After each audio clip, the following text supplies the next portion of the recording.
Field marshal Syed Asim Munir अपनी जुर्रतमंदाना क़यादत, गैर मुतज़ल्ज़िल अज़्म और कौमी सलामती के हवाले से वाज़ेह हिकमत अमली के बाइस न सिर्फ पाकिस्तान के अंदर बल्कि खित्ते में भी एक नुमाया शख्सियत के तौर पर उभरे हैं।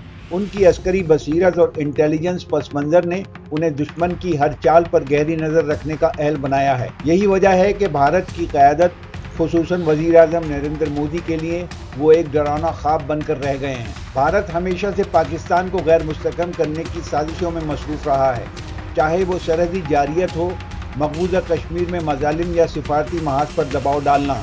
भारत की कोशिश यही रही है कि पाकिस्तान को कमज़ोर किया जाए, लेकिन फील्ड मार्शल सैयद आसिम मुनीर की क़यादत में पाकिस्तान की फ़ौज ने न सिर्फ इन अज़ाइम को नाकाम बनाया बल्कि हर फोरम पर भारत को बेनकाब किया।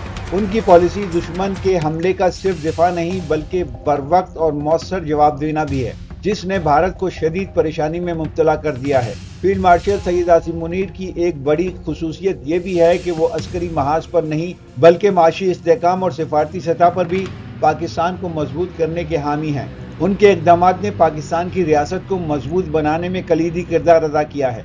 यही भारत के लिए एक बहुत बड़ी रुकावट है, क्योंकि वो हमेशा एक कमज़ोर और तकसीम शुदा पाकिस्तान देखने का ख्वाह रहा है।